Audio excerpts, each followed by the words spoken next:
Hi, welcome to Daily Dose of Anime Recaps. In this video, we'll be taking a look at the first 10 episodes of the series Owarimonogatari. Time has become stuck in this world, and it never reaches 6 p.m. Some students take matters into their own hands and try to unravel the mystery. Will they be successful? Before we begin, be sure to subscribe and hit the bell icon so you don't miss the next episodes. The anime opens up inside a classroom with two students of Naoetsu Private High School, Ougi Oshino and Koyomi Araragi, locked inside. Koyomi resolves to seek assistance from his friend, Suruga Kanbaru, who is aware of his whereabouts. But Ougi starts to wonder about his dependency on other people. Ougi soon shifts the conversation to the room's clock, which hasn't changed time since the moment they entered the room. The scene then goes back to the time when Suruga Kanbaru brought a strange girl to Koyomi and told him about the girl's relationship with Ougi Oshino, a middle-aged man who works as a nomadic oddity specialist who collects information, and how she had asked for guidance concerning the oddities in the school. The young girl is none other than Ougi, who talks about the odd-looking audiovisual room present in the school. At present, Ougi quickly emphasizes that the peculiarity may be connected to their current circumstance. After discussing the clock, which has now stopped a few minutes before 6, Koyomi and Ougi move to a seat in the middle of the room. While Koyomi has a dizzy spell and flashes of recollections from his previous experience with a supplementary class, Ougi is first perplexed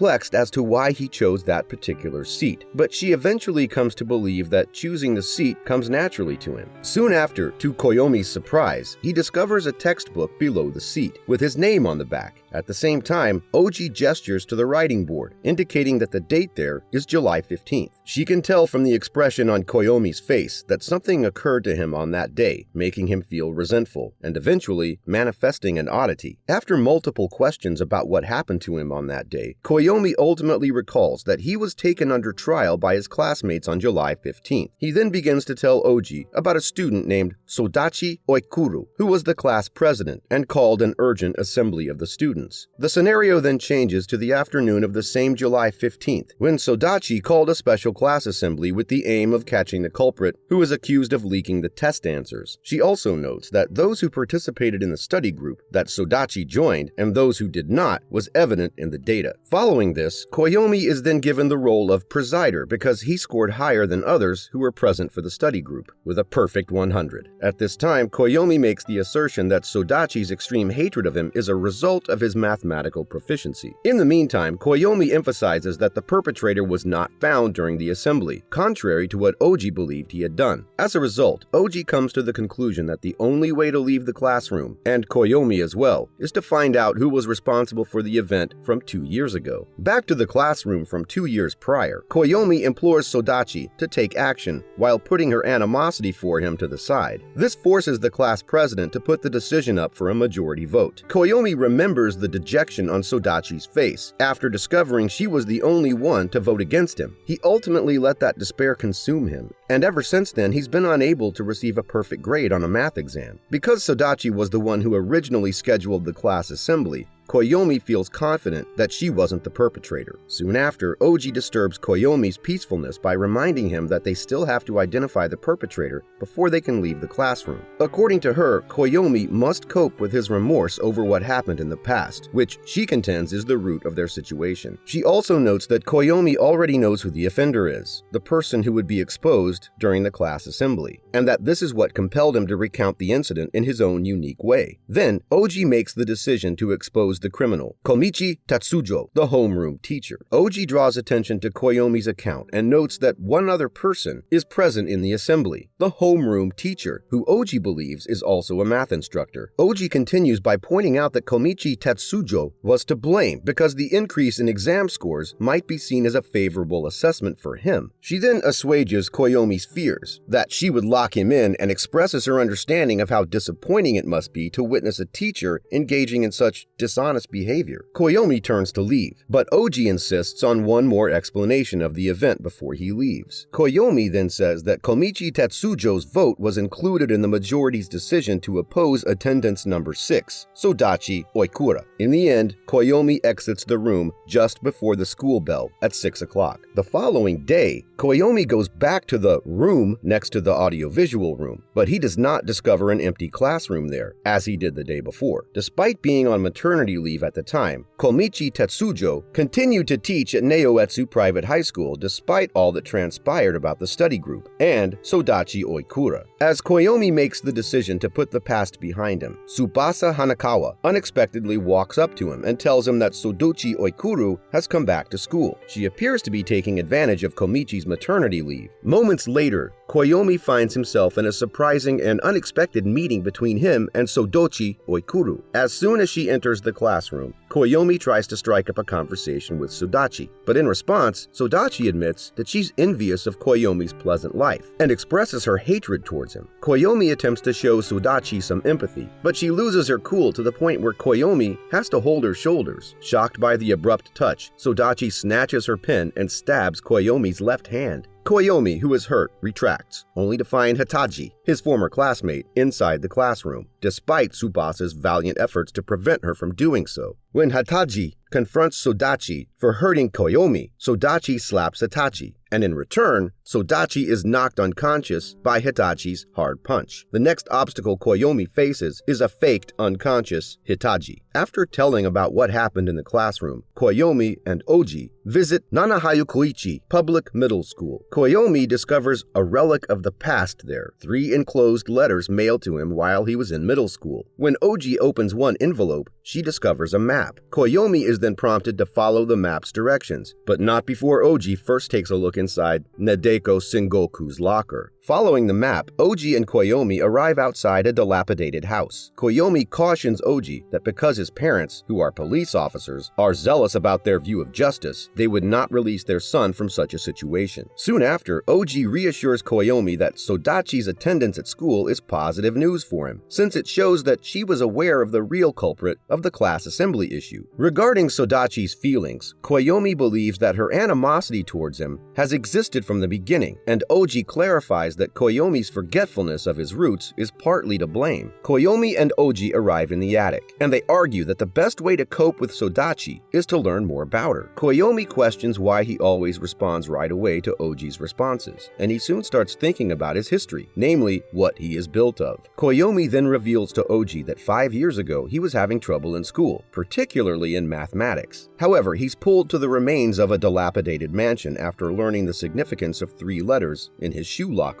Koyomi also adds that while in the house he met a young girl of similar age, who volunteered to tutor him on 3 terms listed below. He would never inquire or attempt to learn her name. They would only study in the ruins attic, and they would only discuss mathematics. He narrates that at the conclusion of the summer break, the girl abruptly failed to appear where she usually does, leaving Koyomi unable to identify her. After listening to all this, Ougi quickly identifies Sodachi as the girl who instructed Koyomi in mathematics, and she surmises that Sodachi abruptly vanished because she moved schools during the summer break. Ougi starts wondering what Sodachi meant earlier when she said about individuals who do not understand what they are made of. On the other hand, Koyomi discovers that Sodachi's remarks about disliking people who do not appreciate the ones who make them happy were directed to him. Ougi starts delivering hints and acts as a quizmaster to assist Koyomi grasp Sodachi's situation. Koyomi's parents' employment, her concerns about Sodachi's Monty Hall issue, and the odd resemblance between the ruins of Aiku Cram School and the dilapidated home where he and Sodachi attended school together are all brought up by Ougi. Looking at the condition of the house, Koyomi assumes that the house might be of Sodachi and that she might have suffered from domestic violence. Right then, Ougi explains that the end of summer vacation 5 years ago was the tipping point for Sodachi's family, leading to her changing schools and maybe even changing surnames as a result. Ougi claims that Sodachi invited Koyomi in an effort to improve her depressing existence by exposing her family's circumstances, but her hesitation to be forthright reveals her concern about the consequences of involving Koyomi's parents. Koyomi ultimately did not live up to expectations, and the empty envelope he received from the little girl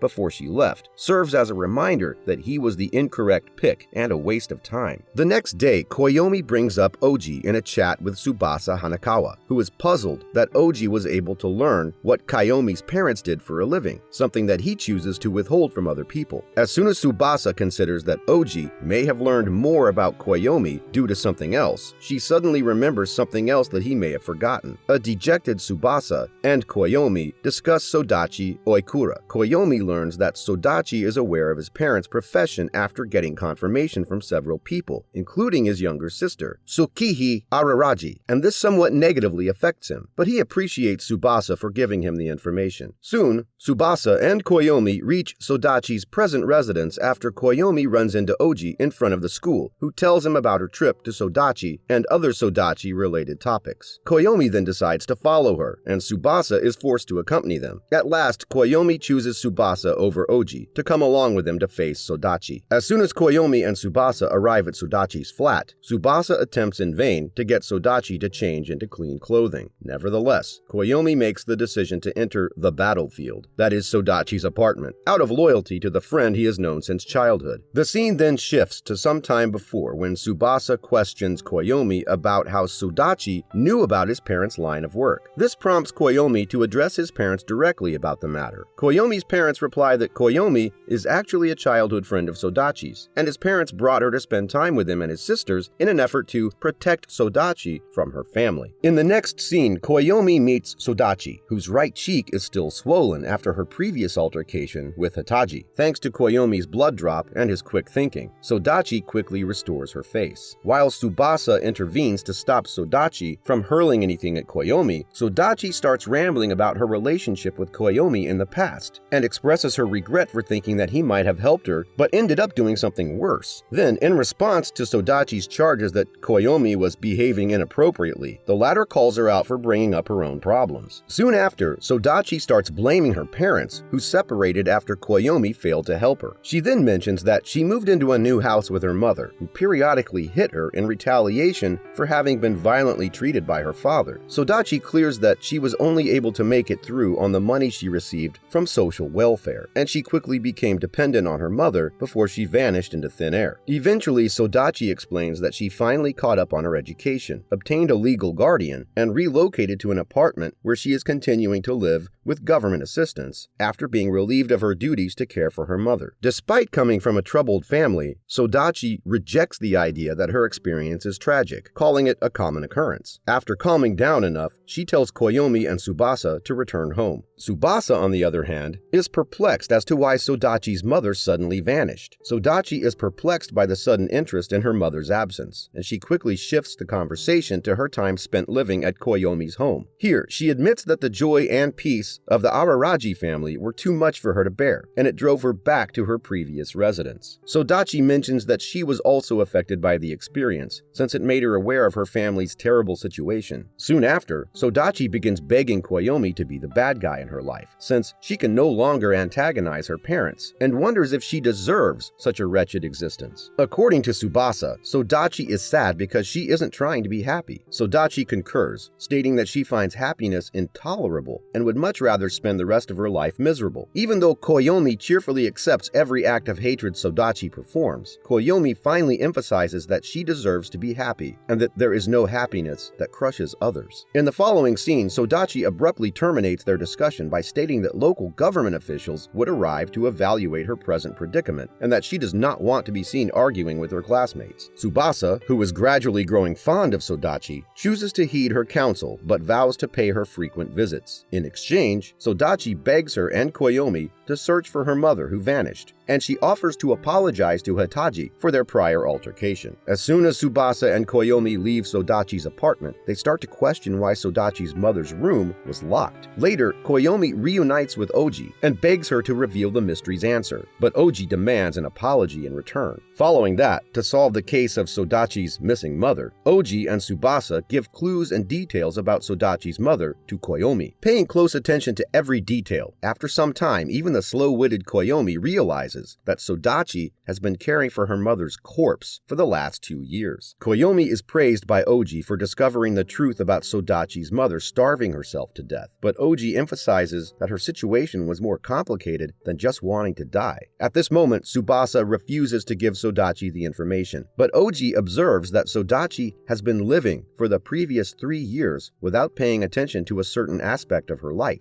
Even though he's aware of the consequences, Koyomi chooses to confront Sodachi Sodachi and is prepared to face her hatred in exchange. The following morning, Tsukihi and Karen wake Koyomi, and when he asks them about the girl who was brought to their house while he was a middle school student, they reply that they don't remember anything. Later, we get to know that Koyomi has already told the truth to Sodachi and that she also accepted it. In addition, Koyomi also gets to know that the government would only provide Sodachi with half her customary financial assistance, and she would be required to move to a new residence and a new job. In their one-on-one conversation, Sodachi surprisingly smiles, and Koyomi is still shocked to learn that she is unable to accept reality with such candor. Soon after, Koyomi resumes his customary commute to school, this time anticipating the absence of Sodachi. On the way, he encounters Ougi, who, after what happened, accepts defeat and believes that Sodachi would manage things in a school where no one knows her. Following that, Ougi departs to search for a missing kid, while cautioning Koyomi that things might not go as smoothly as in Sodachi's case. As soon as Tsubasa discovers that Tsudochi is leaving Naoetsu Private High School, she expresses her displeasure. She then informs Koyomi that she will be leaving in a month and will try to get in touch with Meme during that time, as she discusses taking a leave of absence in preparation for her intention to travel after graduation. Tsubasa answers tentatively as Koyomi prompts her to remind Meme of his niece. Right then, Koyomi receives a text message from Hitachi informing him that she has to visit the hospital to have her fingers checked, which seem to be broken after punching Sodachi. Hitachi mentions that she has forgiven Sodachi after she came to express her regret. Before she left for overseas, Koyomi makes the decision to share Tsubasa Hitachi's messages, but his plan is foiled by Hitachi's final message, in which he admits to being addicted to his French kisses. At the same time, Sodachi also sends Koyomi a message directing him to something under his desk. When he looks there, he finds the same white envelope that Sodachi left him when she abruptly vanished. It's blank. Inside, though, are fragments of paper. Whatever those bits of paper could have meant, Koyomi grinned despite the lack of explanation. In the next scene, to explain the beginning of the whole incident, Koyomi starts narrating everything that happened to him in the last 2 months. He mentions that his connection with the vampire, Shinobu, was broken 2 months before Ougi's move to Naoetsu Private High School, and at that time,